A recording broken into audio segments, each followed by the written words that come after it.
Olá, sejam todos muito bem-vindos. Vamos conferir os principais destaques internacionais da semana. Vamos juntos. O presidente de Taiwan, Lai Ching-te, anunciou que seu objetivo é alcançar um alto nível de preparação militar até 2027, diante das ameaças de uma invasão chinesa, e propôs um aumento bilionário dos gastos com defesa. O governo de Taiwan vai propor um aumento de 40 bilhões de dólares nos gastos com defesa nos próximos 8 anos. O presidente Lai Ching-te anunciou a decisão, afirmando que o objetivo é alcançar um alto nível de preparo militar até 2027, diante das ameaças de uma invasão chinesa. Segundo Lai, essa proposta orçamentária também deve acelerar o desenvolvimento do sistema de defesa aérea múltipla da ilha, considerada rebelde por Pequim. O objetivo é proteger a capacidade de combate de nossas forças armadas. É evidente que o arsenal de mísseis da China continua a crescer, e se ela atacar Taiwan, inevitavelmente lançará os mísseis que já implantou.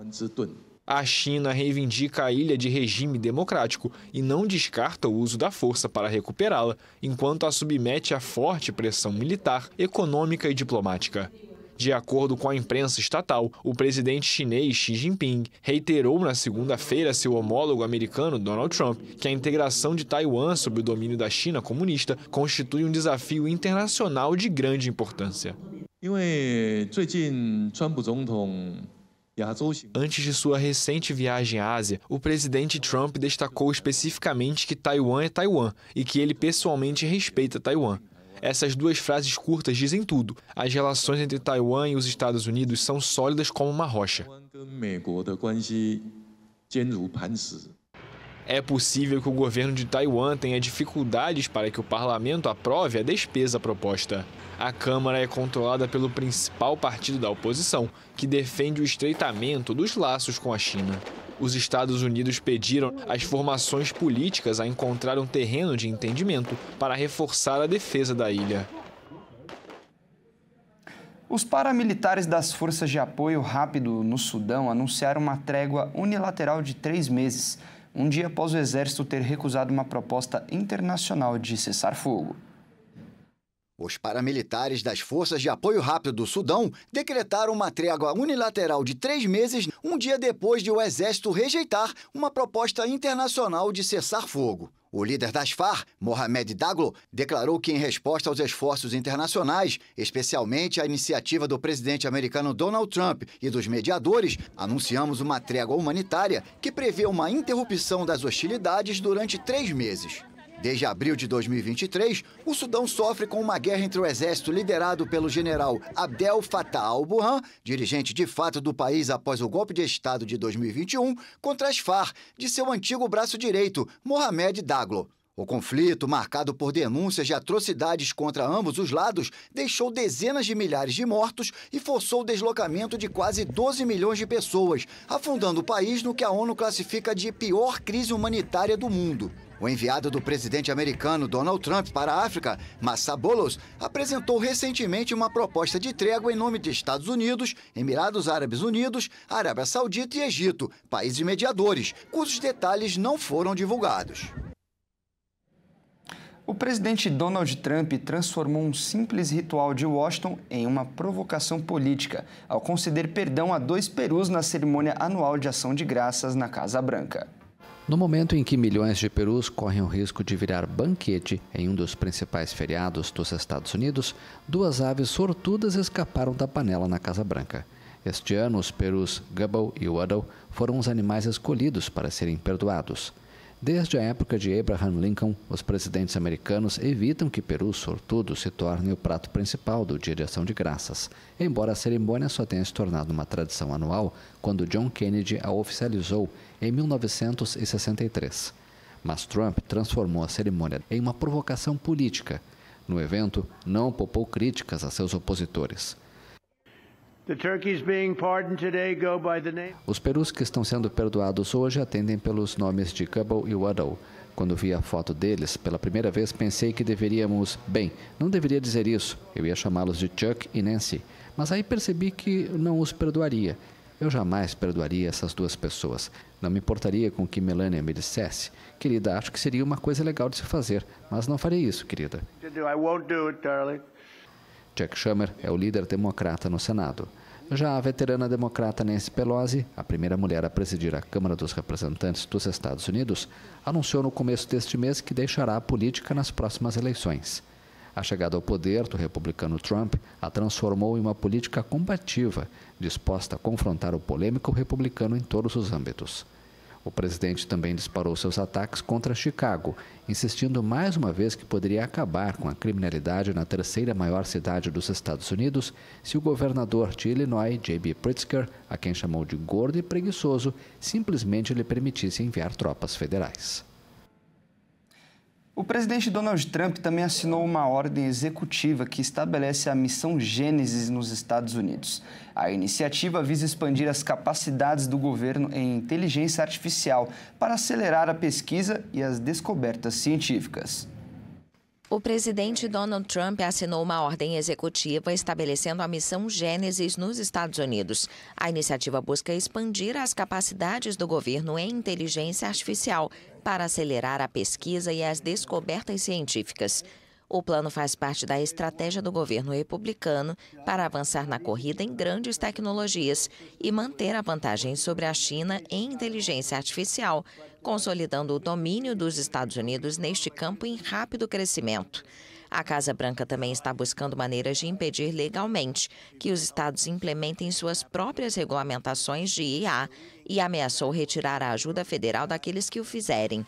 A ordem instrui o Departamento de Energia a construir uma plataforma integrada de inteligência artificial que vai combinar os supercomputadores do país, conjuntos de dados científicos federais e instalações de pesquisa para acelerar as descobertas em áreas que vão da fusão nuclear à fabricação de semicondutores.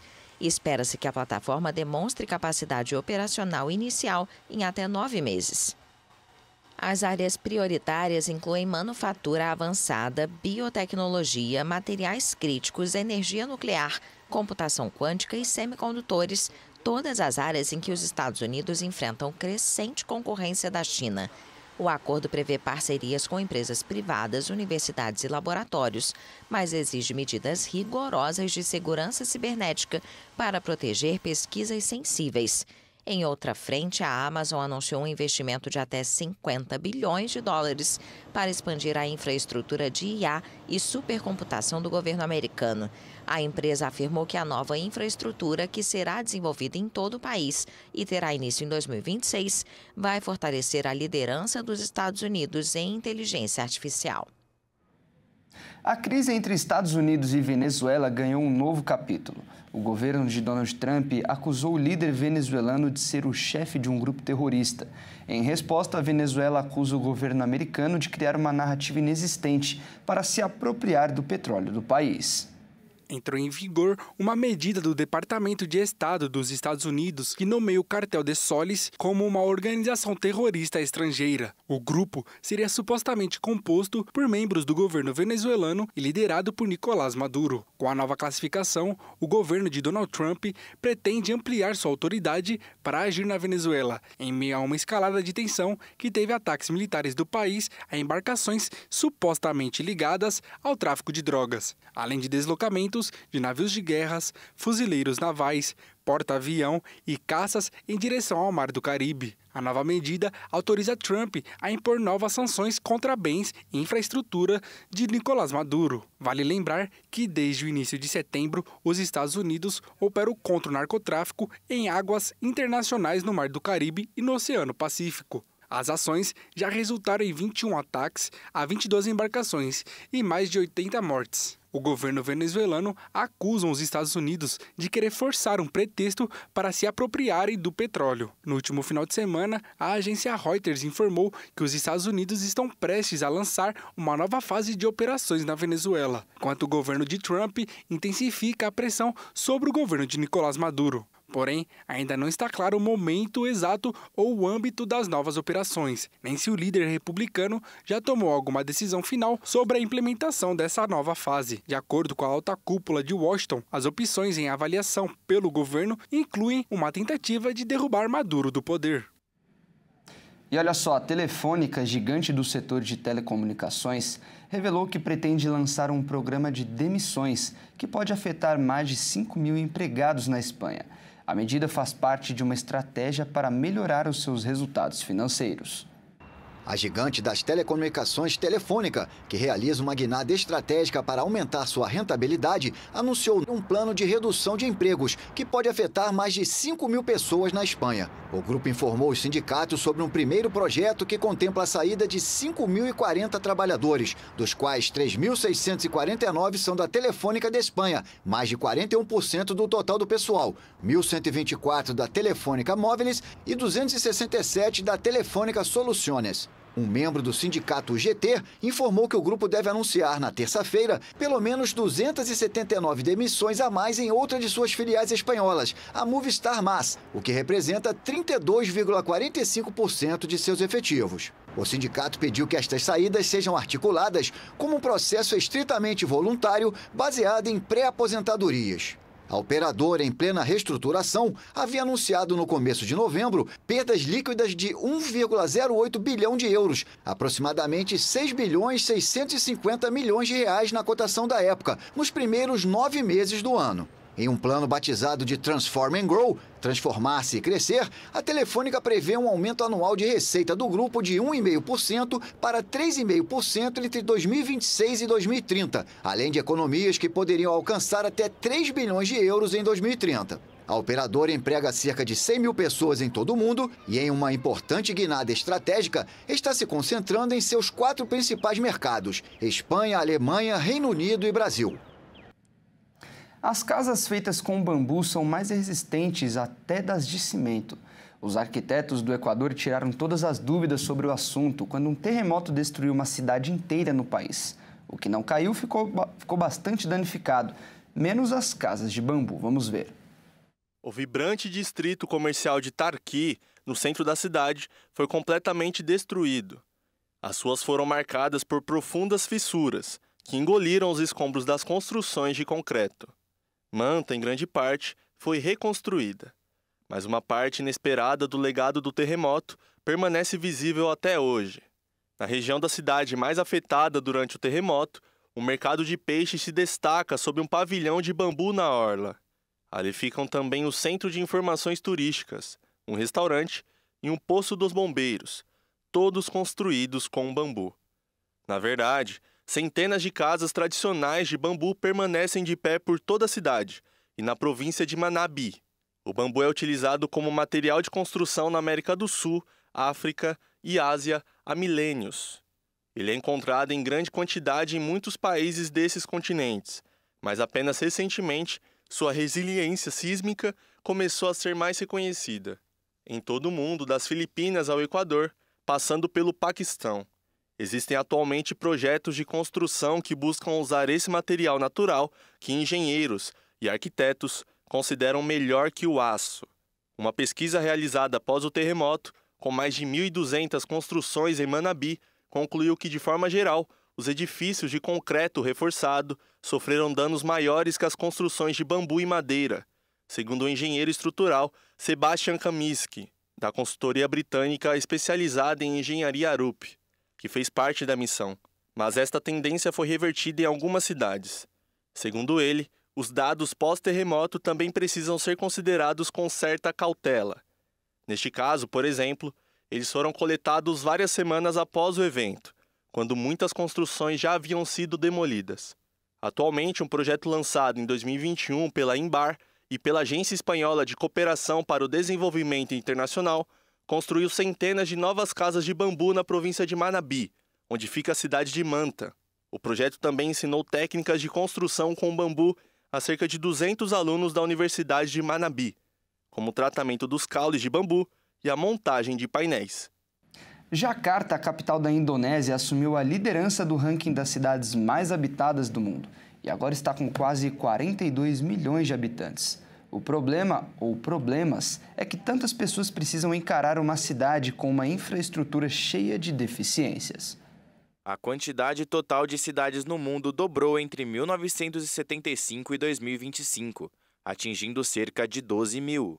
Até o ano de 2050, a expectativa é que esse número ultrapasse os 15 mil. Cidades de pequeno e médio porte estão apresentando um crescimento ainda mais acelerado em comparação às megacidades. Até pouco tempo, tinha o conhecimento de que Tóquio era a cidade mais populosa do mundo, mas agora não é mais. Tóquio ocupava a posição de maior cidade no mundo no ano 2000, mas o crescimento populacional mais moderado nos últimos 25 anos resultou na sua queda dessa posição. De acordo com o levantamento feito pela ONU, hoje Jacarta, capital da Indonésia, se tornou a nova líder mundial em população urbana. Para se ter uma noção, São Paulo ocupa apenas a 13ª posição com quase 19 milhões de habitantes. Precisariam de um pouco mais de 2 vezes a população da capital paulista para alcançar Jacarta. Mas ter uma enorme população também traz juntos grandes desafios. Jacarta tem tido problemas com excesso de poluição, desigualdade social e escassez de moradias. O governo indonésio, inclusive, já planejou construir uma nova capital para tentar aliviar a pressão urbanística de Jacarta. Entre os desafios mais urgentes estão as inundações. A metrópole é uma das cidades que mais afundam no planeta. Bairros inteiros cedem entre 5 a 10 centímetros por ano por causa da extração de água subterrânea. É uma cidade gigante, construída sobre um terreno que está descendo. Quase metade da capital está abaixo do mar. E quando junta isso com maré alta, enchentes e chuvas fortes, a capital não dá conta. E essa edição fica por aqui. Eu agradeço demais a sua companhia. Continue ligado na nossa programação. Ótimo fim de semana e até mais.